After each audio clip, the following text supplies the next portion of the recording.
ಎಲ್ಲರಿಗೂ ನಮಸ್ಕಾರ. ವಿವಿಧ ಬೇಡಿಕೆಗಳಿಗೆ ರೈತ ಸಂಘ ಪ್ರತಿಭಟನೆ. ಕರ್ನಾಟಕ ರಾಜ್ಯ ರೈತ ಸಂಘ ಹಾಗೂ ಹಸಿರು ಸೇನೆ ವತಿಯಿಂದ ಪಾವಗಡ ತಾಲೂಕಿನ ರೈತರ ವಿವಿಧ ಸಮಸ್ಯೆಗಳನ್ನು ಈಡೇರಿಸುವಂತೆ ಪೂಜಾರಪ್ಪ ನೇತೃತ್ವದಲ್ಲಿ ಒತ್ತಾಯಿಸಿ ಪ್ರತಿಭಟನೆ ಮಾಡಲಾಯಿತು.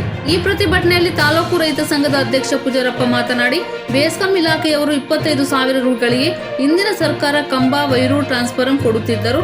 ಆದರೆ ಈಗಿನ ಕಾಂಗ್ರೆಸ್ ಸರ್ಕಾರ ಆ ಯೋಜನೆಯನ್ನು ನಿಲ್ಲಿಸಿದ್ದಾರೆ. ಬೇಸ್ಕಾಂ ಕಾಂಟ್ರಾಕ್ಟರ್ 3 ಲಕ್ಷದವರೆಗೆ ಹಣವನ್ನು ಕೇಳುತ್ತಿದ್ದಾರೆ. ಅದಲ್ಲದೆ ತಾಲೂಕಿನ ಕಳೆದ ವರ್ಷ ಬಂದ ಮಳೆಗೆ ಕೂಡಿಬಿದ್ದು ಸಿಕೆಪುರ, ಗುಂಡ್ಲಹಳ್ಳಿ ಗ್ರಾಮದ ಕೆರೆಗಳು ಕೂಡಿಬಿದ್ದು ಕೆರೆಗಳು ಮಣ್ಣಿನಿಂದ ಮುಚ್ಚಿಕೊಂಡು ಹೋಗಿದೆ. ಈ ಕೆರೆಗಳ ಒಳ್ಳೆತ್ತುವ ಕಾಮಗಾರಿಯನ್ನು ಈ ತಕ್ಷಣದಿಂದ ಮಾಡಬೇಕೆಂದರು. ತಾಲೂಕಿನಲ್ಲಿ ಅನೇಕ ರೈತರು ತಮ್ಮ ಹೊಲಗಳಿಗೆ ಹೋಗಲು ನಕ್ಷೆಯಲ್ಲಿ ದಾರಿ ಇದ್ದರೂ ಸಹ ರೈತರಿಗೆ ಕಿರುಕುಳ ಮತ್ತು ದಾರಿ ಸಮಸ್ಯೆ ಬಗ್ಗೆ ಅನೇಕ ಬಾರಿ ಅರ್ಜಿ ಸಲ್ಲಿಸಿದರೂ ಕೂಡ ಕೋರ್ಟ್ನಿಂದ ಆದೇಶವಿದ್ದರೂ ದಾರಿ ಬಿಡಲು ಸುತ್ತಮುತ್ತಲಿನ ರೈತರಿಂದ ಹಾಗೂ ಸೋಲಾರ್ ಕಂಪನಿಗಳಿಂದ ತೊಂದರೆ ಹಾಗೂ ರಾಜ್ಯ ರೈತ ಸಂಘ ಹಾಗೂ ಹಸಿರು ಸೇನೆ ಅಧ್ಯಕ್ಷ HR ಮಾತನಾಡಿ, ಅರಣ್ಯ ಇಲಾಖೆ ಮತ್ತು ಕಂದಾಯ ಇಲಾಖೆಯಿಂದ ಖಾತೆ ಪಾಣಿ ಇದ್ದರೂ ಕೂಡ ಜಮೀನನ್ನು ವಿಂಗಡಿಸಿ 20 ವರ್ಷಗಳಿಂದ ಸಾಗುವಳಿ ಮಾಡುತ್ತಿರುವ ಬಡ ರೈತರಿಗೆ ಮೋಸ ಮಾಡುತ್ತಿರುವವರು ಸಾಗುವಳಿ ಮಾಡುತ್ತಿರುವ ಜಮೀನಿನಲ್ಲಿ ಮರಗಿಡಗಳನ್ನು ಇಡುತ್ತಿದ್ದಾರೆ. ಸರ್ಕಾರ ತಕ್ಷಣ ಈ ಆದೇಶವನ್ನು ಹಿಂಪಡೆದು ರೈತರಿಗೆ ವ್ಯವಸಾಯ ಮಾಡಿ ಜೀವನ ಮಾಡುತ್ತಿರುವವರಿಗೆ ಈ ರೀತಿಯ ತೊಂದರೆ ಸರಿಯಿಲ್ಲವೆಂದರು. ಒಂದು ಪತ್ರಿಕಾಗೋಷ್ಠಿಯನ್ನು ಮಾಡಿ ಅಥವಾ ಡಬ್ಬಲಿಗೋ ನೀವು ಪತ್ರವನ್ನು ಕೊಟ್ಟು ಯಾವ ಉದ್ದೇಶಕ್ಕಾಗಿ ನಾವು ಆಧಾರ್ ನಂಬರನ್ನ ಜೋಡಣೆ ಆಧಾರ್ ನಂಬರ್ ಜೋಡಣೆ ಮಾಡಬೇಕು, ಅದರಿಂದ ನನಗೆ ಆಗುವಂತ ಅನುಕೂಲ ಏನು, ನನಗೆ ಏನಾದರೂ ಅನುಕೂಲ ಆದರೆ ನಾನು ಜೋಡಣೆಯನ್ನ ಮಾಡಲಿಕ್ಕೆ ತಯಾರಾಗಿದ್ದೀನಿ. ಅದನ್ನ ಸ್ಪಷ್ಟೀಕರಣ ಕೊಡಬೇಕು ಅನ್ನೋ ಕೆಲಸವನ್ನು ನಾವು ಎಲ್ಲರೂ ಕೂಡ ಆಯಾ ಭಾಗದಲ್ಲಿ ಮಾಡಲೇಬೇಕು ತೋರ್ತಾರೆ. ಯಾಕೆಂದ್ರೆ ಬೆಸ್ಕಾಂ ಮತ್ತೆ ಕಾಮ್ಗಳೆಲ್ಲ ಆ ಲೈನ್ ಮ್ಯಾನ್ಗಳೆಲ್ಲ ಡಬಲ್ ಎಗಳಾಗೋಗಿದ್ದಾರೆ. ಅವರೇ ವಿಡಿಯೋ ಮಾಡೋದು ಬಿಡೋದು, ಅವರೇ ಮನೆಗೆ ಹೋಗೋದು, ನಂಬರ್ ಜೋಡಣೆ ಮಾಡೋದು ಅಂತ ಹೇಳೋದು ಕೆಲಸ ಶುರು ಮಾಡಿದ್ದಾರೆ. ಇದು ಸರಿಯಾದಂತಹ ಬೆಳವಣಿಗೆ ಅಲ್ಲ. ಆ ಕಾರಣಕ್ಕೆ ಅವನ್ನೆಲ್ಲ ಇವತ್ತು ನಾವು ಗೋಮಾಳದಲ್ಲಿ ಉಳುಮೆ ಮಾಡ್ತಾ ಇದ್ದೀವಿ. 53 ಅರ್ಜಿ ಹಾಕಿದ್ದೀವಿ, 57 ಅರ್ಜಿ ಹಾಕಿದ್ದೀವಿ. ಇವತ್ತಿನವರೆಗೂ ಸಾಗುವಳಿ ಚೀಟಿ ಕೊಡ್ತಾ ಇಲ್ಲ. ಅಕ್ರಮ ಕ್ರಮದಲ್ಲಿ ನಮಗೆ ಸಾಗುವಳಿ ಚೀಟಿ ಕೊಡ್ತಾ ಇಲ್ಲ. ಸರ್ಕಾರ ಏನು ಸಾಗುವಳಿನ ಸಕ್ರಮ ಮಾಡ್ತಾ ಇಲ್ಲ. ಒಂದು ನಿಮಿಷ ಸರ್, ಅಕ್ರಮ ಸಕ್ರಮದಲ್ಲಿ ಮಾಡ್ತಾ ಇಲ್ಲ.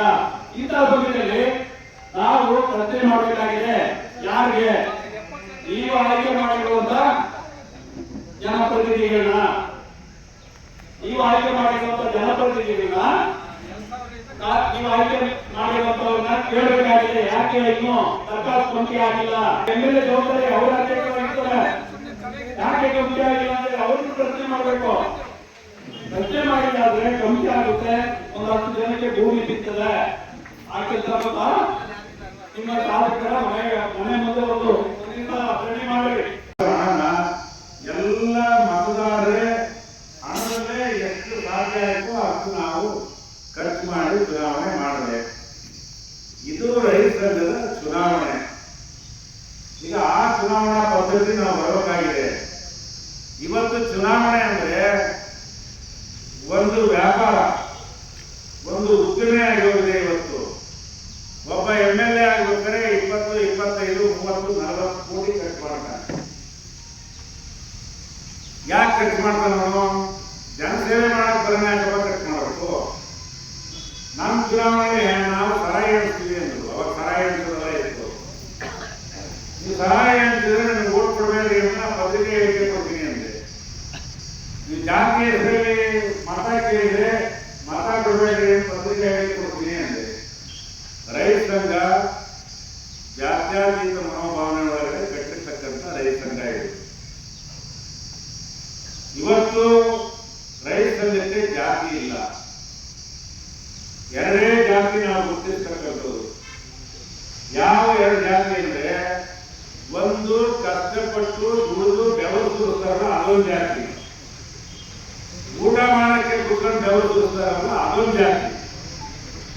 ಎರಡೇ ಜಾತಿ ಇರೋದು ಇವತ್ತು ರೈತ ಸಂಘದಾಗೆ. ಯಾರ್ಯಾರು ಕಷ್ಟಪಟ್ಟು ಬೆವರು ಸುರಿಸಿ ದುಡಿತಾರಲ್ಲ ಅವರೆಲ್ಲ ನಾವು ಒಗ್ಗಟ್ಟಾಗಬೇಕಾಗಿದೆ. ಆ ಜಾತಿಯವರೆಲ್ಲ ಒಗ್ಗಟ್ಟಾಗಬೇಕಾಗಿದೆ. ತಹಸೀಲ್ದಾರ್ ವಜಾ ಮಾಡಿದ್ರು, AC ಹತ್ತಿರುವಾಗ AC ವಜಾ ಮಾಡಿದ್ರು, DC ಹತ್ತಿರುವಾಗ DC ವಜಾ ಮಾಡಿದ್ರು. ಖಾತೆನೇ ಆಗಲಿಲ್ಲ. ರಿಜಿಸ್ಟ್ರಾರ್ಗೆ ಪತ್ರ ಇಟ್ಕೊಂಡ ಮನೆಯ ಕೂತ್ಕೊಂಡ 25 ವರ್ಷ. ಈಗ ಮೊನ್ನೆ ಬಿಜೆಪಿ ಗೌರ್ಮೆಂಟು ರೈತರು ಅಲ್ವೇರೋ ಭೂಮಿ ಕೊಡ್ಬೋದು ಅಂತ ಹೇಳಿದ್ರಲ್ಲ, ಈಗ ಖಾತೆ ಮಾಡಿಸ್ಕೊಂಡು ಪಾಣಿ ಮಾಡಿಸ್ಕೊಂಡು ಈಗ ಭೂಮಿ ಹತ್ರ ಬಂದ ನನ್ನ ಮಗ. ಅವನಿಗೆ ಗೊತ್ತೇ ಇಲ್ಲ ನಾನು ಜಮೀನು ಮಾಡೋದು. ಇಲ್ಲೇ ತನಕ ಖಾತೆ ಆಗಿಲ್ಲ ಅಂದ್ರೆ ಇಲ್ಲದ ಖಾತೆ ಆಗಕ್ಕೆ ಅವಕಾಶ ಇದ್ದಿಲ್ಲ. ಕೃಷಿ ಕಾಯ್ದೆಗಳು ರದ್ದಾಗಬೇಕು ಅಂತ ಯಾಕೆ ಹೇಳ್ತೀವಿ ಅಂದ್ರೆ, ಈ ಪರಿಣಾಮದಿಂದ ಅವರೆಲ್ಲ ಖಾತೆ ಜಮೀನು ಉಳ್ಕೊಂಡಿದ್ರು, ಅವೆಲ್ಲ ಖಾತೆ ಆಗಿರಲಿಲ್ಲ. ಅವನ್ನೆಲ್ಲ ಮಾಡ್ಕೊಳಕ್ಕೋಸ್ಕರ ಈ ಕಾಯ್ದೆಗಳು ಕೊಟ್ಟರು, ಯಾರು ಬೇಕಾದ್ರೂ ಭೂಮಿ ಕೊಡ್ಬೋದು ಅಂತ ಹೇಳಿ. ಆಮೇಲೆ ಈ ಸರ್ಕಾರ ಗ್ಯಾರಂಟಿ ಗ್ಯಾರಂಟಿ ಗ್ಯಾರಂಟಿ ಗ್ಯಾರಂಟಿ ಯೋಜನೆ ಕೊಡ್ಲಿ, ನಮ್ದೇನು ಅಭ್ಯಂತರ ಇಲ್ಲ. ಗ್ಯಾರಂಟಿ ಯೋಜನೆ ಕೊಡೋದು ನಮ್ಗೆ ತಿಳಿಯಿಲ್ಲ. ಈಗ 2 ತಿಂಗಳಿಂದ ಅಲೆ ಗೃಹಲಕ್ಷ್ಮಿ ಹಣ ಬಂದಿಲ್ಲ ಅಂತ ಅಲೆ ಹೇಳ್ತಾ ಇದ್ದಾರೆ. ಅದು ಕೊಡಕ್ಕಾಗತ್ತೋ ಕೊಡಕ್ಕಾಗಲ್ಲೋ ಅದೇ ವಿಚಾರ. ಅವ್ರ ಗ್ಯಾರಂಟಿ ಯೋಜನೆ ನೀವು ಕೊಡಕ್ ಹೋಗಿ, ನೀವು ಇದನ್ನು ಕೊಡಕ್ ಹೋಗಿ ಇದನ್ನು ಕೊಡಕ್ ಹೋಗಿ ಎಲೆಕ್ಷನ್ ಓಟ್ಗೋಸ್ಕರನ ನನಗೆ ಯಾಕೆ ಬೇರೆ ಹೇಳ್ತಿದ್ದೀರಿ? ನಮ್ಮ ಪಾಣಿ ಇನ್ವಿಟೇಷನ್, ಜಾತಿ ಸರ್ಟಿಫಿಕೇಟು, ಆಧಾರ್ ಕಾರ್ಡ್ ಎಲ್ಲ ವಸ್ತು ದುಬಾರಿ ಆಯ್ತು, ಸ್ಟಾಂಪ್ ಡ್ಯೂಟಿ ದುಬಾರಿ ಆಯ್ತು, ಸಬ್ಸಿಡಿ ಆಫೀಸ್ನ ದುಬಾರಿ ಆಯ್ತು. ಎಲ್ಲ ವಸ್ತು ನಮ್ಮ ಗ್ಯಾರಂಟಿ ಇದಕ್ಕೆ ಈ ನಮ್ದು ಸ್ವಯಂ ವೆಚ್ಚ ಯೋಜನೆ ಅದರಿಂದನೇ ಬಂತು. ಈಗ ಮತ್ತೊಂದು ಮಾಡಿದಾರೆ ಕಾನೂನಿಗೆ ಯಾರಿಗೂ ಗೊತ್ತಾಗಿರೋ ಕಾಣಲ್ಲ. ಮೊನ್ನೆ ಆದೇಶ ಮಾಡಿದ್ದಾರೆ, 75% ಡ್ರಿಪ್ ಸಬ್ಸಿಡಿ ಇತ್ತಲ್ಲ, 45 ಇವ್ರದ್ದು 35 ಸೆಂಟ್ರಲ್ ಗೌರ್ಮೆಂಟು, ಇವರು 45ಗೆ 25% ತೆಗೆದುಬಿಡ್ತಾರೆ. ಯಾವುದು ಈ ಕಡಿತ ಮಾಡೋದು ಸ್ಟೇಟ್ ಗೌರ್ಮೆಂಟ್ 25% ಸಬ್ಸಿಡಿ ಇಲ್ಲ, ಬರೀ ಈಗ 20-30 ಬರೀ 50% ಕೂರಿಸಿದ್ದಾರೆ. ಈಗ ಯಾವುದು ಡ್ರಿಪ್ ಎಲ್ಲವೂ ಕೂಡ ರೈತರಿಗೆ ನ್ಯಾಯವಾದಂಥ ಬೆಲೆ ಕೊಟ್ಟಿಲ್ಲ. ಇವತ್ತು ನ್ಯಾಯವಾದಂಥ ಬೆಲೆ ಕೊಟ್ಟು ಸಿದ್ದರಾಮಯ್ಯ ರೈತರು ನಮ್ಮನ್ನ ಹೇಳಕ್ ಹೋಗಲ್ಲ. ಕರೆಂಟ್ ಬಿಲ್ ಕೊಡ್ತೀವಿ, ಎಲ್ಲದೂ ಕೊಡ್ತೀವಿ. ಅವ್ರು ನಮಗೆ ಅರ್ಧ ಬೆಲೆ ಎಲ್ಲವೂ ಕೂಡ ಜಾಸ್ತಿ ಆಗ್ತಾ ಹೋಗ್ತವೆ, ನಮ್ದು ಮಾತ್ರ ಕೆಳ ಹೋಗ್ತಾ ಹೋಗುತ್ತೆ, ನಾವು ಬೆಳೆದ್ ಮಾತ್ರ ಕೆಳ ಹೋಗುತ್ತೆ. ಈಗ 3 ಕೃಷಿ ಕಾಯ್ದೆಗಳನ್ನು ವಾಪಸ್ಸು ಸರ್ಕಾರ ಅವರ ಪ್ರಣಾಳಿಕೆಯಲ್ಲಿ ಹೇಳಿದರು.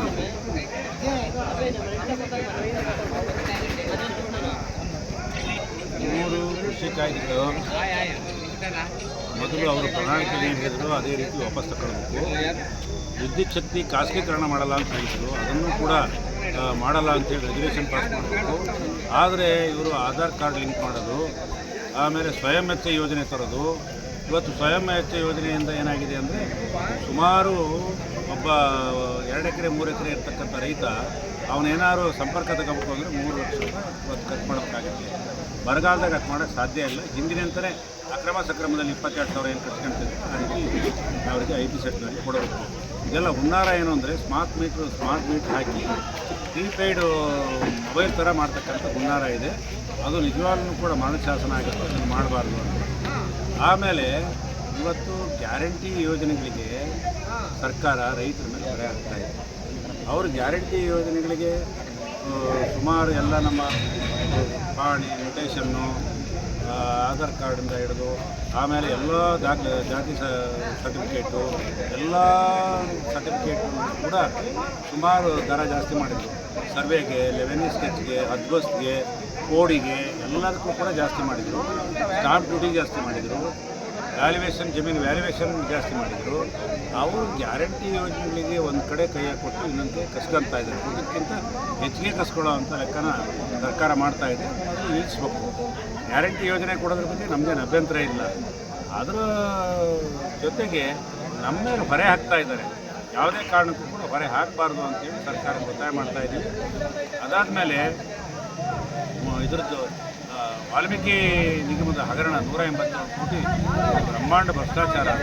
ನಿಜವಾಗ್ಲೂ ಕೂಡ ಅವರು ಹಿಂದುಳಿದ ವರ್ಗದವರಿಗೆ ಅವರಿಗೆ ಕೊಡ್ತಕ್ಕಂಥ ಹಣ ಏನಿದೆ, ಆ ಹಣನ ಇವತ್ತು ಸಂಪೂರ್ಣ ಲೂಟಿ ಮಾಡಿದ್ದಾರೆ. ಬರೀ ಅಧಿಕಾರಿಗಳಷ್ಟೇ ಅಲ್ಲ, ಅದರಲ್ಲಿ ಮಂತ್ರಿಗಳು ಇದೇನು ತನಿಖೆಗೆ ಒಳಪಟ್ಟಿದ್ದಾರೆ. ಅಧ್ಯಕ್ಷ ದದ್ದಲ್ ಎಲ್ಲರೂ ಕೂಡ ತನಿಖೆ ಇದಾಗಿದ್ದಾರೆ. ತಪ್ಪಿತಸ್ಥರ ಮೇಲೆ ಕ್ರಮ ತಗೊಳ್ಬೇಕು, ಆ ಹಣ ವಾಪಸ್ ಬರಬೇಕು. ಆಮೇಲೆ ಅವ್ರನ್ನ ಜೈಲಿಗೆ ಕಳಿಸೋವಂಥ ಕೆಲಸ ಮಾಡಬೇಕು. ಇಲ್ಲ ಅಂತಂದರೆ ಸಿದ್ದರಾಮಯ್ಯನವ್ರಿಗೆ ಶೋಭೆ ಬರಲ್ಲ. ಸಿದ್ದರಾಮಯ್ಯನವರು ತಲೆ ತಗ್ಸೋವಂಥ ಕೆಲಸ ಪ್ರಾಮಾಣಿಕವಾಗಿ ನಾವು ಕಳಿಸ್ತೀವಿ ಅಂತ ಸರ್ಕಾರ ಆಡಳಿತ ನಡೆಸ್ತೀವಿ ಅಂತ ಹೇಳಿದವರು. ಈ ಎಲ್ಲ ಹಿನ್ನೆಲೆಯಲ್ಲಿ ಜುಲೈ 21ನೇ ತಾರೀಕು ನಾವು ಇದನ್ನು ಮಾಡ್ತಾಯಿದ್ದೀವಿ. ಹುತಾತ್ಮ ದಿನಾಚರಣೆ 44ರ ವರ್ಷದ ರೈತ ಹುತಾತ್ಮ ದಿನಾಚರಣೆ. ನರಗುಂದ ಬಂಡಾಯ ಅಲ್ಲಿಂದನೇ ಪ್ರಾರಂಭ ಆಗಿದೆ ರೈತ ಸಂಘ. ಆವತ್ತಿನ ದಿನ ನಾವು ಎಲ್ಲ ವಿಚಾರಗಳನ್ನು ಸರ್ಕಾರಕ್ಕೆ ಈಗಾಗಲೇ ಪತ್ರ ಮುಖೇನ ಹಾಕಿದ್ದೀವಿ. ಅವರು ಅದರ ಬಗ್ಗೆ ಏನು ಪ್ರತಿಕ್ರಿಯೆ ಕೊಡ್ತಾರೆ ನೋಡ್ತೀವಿ. ಇಲ್ಲ ಅಂದರೆ ಅವತ್ತು ಮುಂದಿನ ಚಳುವಳಿಯ ರೂಪುರೇಷೆಗಳನ್ನು ಅವತ್ತು ಅನೌನ್ಸ್ ಮಾಡ್ತೀವಿ. ನವಲಗುಂದದಲ್ಲಿ ಮುಂದಿನ ಚಳುವಳಿಯ ಹಂತದ ರೂಪುರೇಷೆಗಳನ್ನು ಕೂಡ ನಾವು ಘೋಷಣೆ ಮಾಡ್ತೀವಿ ಅಂತಕ್ಕಂಥದ್ದು. ಆಮೇಲೆ ಬಗರಪ್ಪನ ಜಮೀನನ್ನು ಯಾವುದೇ ಕಾರಣಕ್ಕೂ ಬಿಡಿಸಬಾರ್ದು. ಅರಣ್ಯ ಕಾಯ್ದೆಯಲ್ಲಿ ಸುಮಾರು ಜನ ಮಾಡಿದ್ದಾರೆ, ಅವ್ರನ್ನೂ ಮಕ್ಕಳಿಗೆ ಬಿಡಿಸಬಾರ್ದು. ಆಮೇಲೆ ಸಾಲಕ್ಕೋಸ್ಕರ ಬರಗಾಲ ಇದೆ, ಸರ್ಕಾರ ಆದೇಶ ಕೊಟ್ಟಿದೆ. ಬ್ಯಾಂಕ್ನವರು ಯಾವುದೇ ಬ್ಯಾಂಕ್ನವರು ಕೂಡ ಸಾಲ ವಸೂಲಾತಿಗೆ ಕಠಿಣವಾದಂಥ ಕ್ರಮ ತಗೊಳ್ಬಾರ್ದು.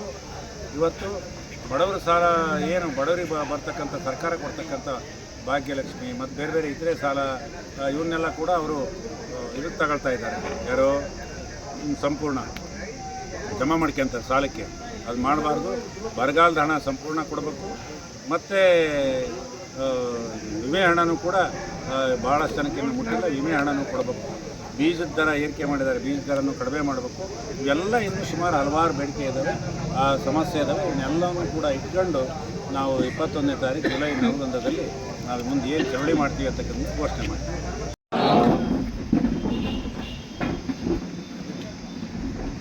ಈ ದಿನ ಇಂದಿನಿಂದಲೂ ಕೂಡ ರೈತ ಸಂಘದಲ್ಲಿ ಪ್ರಾಮಾಣಿಕವಾಗಿ ಕೆಲಸ ಮಾಡುತ್ತಿದ್ದೇನೆ.